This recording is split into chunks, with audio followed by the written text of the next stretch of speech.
तुम्हारे साथ हैं, हम तुम्हारे साथ हैं। बस बस बस या स्पीडला गेला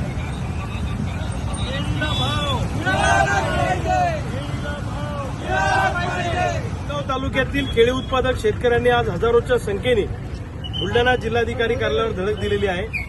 ॲडिशनल कलेक्टर श्री खांदे साहेबांची आज भेट घेतलेली आहे आणि या भेटीमध्ये सगळं केळी उत्पादक शेतकऱ्यांच्या व्यथा मांडण्यात आलेला आहे।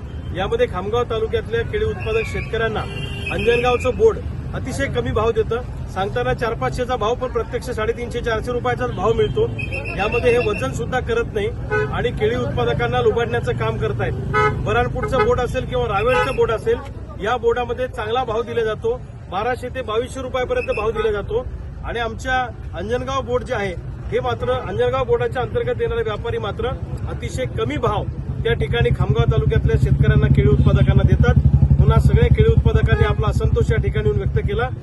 अंजनगाव बोर्ड जर आम्हाला भाव देत नसेल तर अंजनगाव बोर्डाची मान्यता रद्द करा, अशा पद्धतीची मागणी आम्ही आज बुलढाणा जिल्हाधिकाऱ्यांकडे केलेली आहे। केळी उत्पादकांना न्याय मिळाला नाही तर प्रचंड मोठं आंदोलन येणाऱ्या काळामध्ये केळी उत्पादकांचं उभं राहील।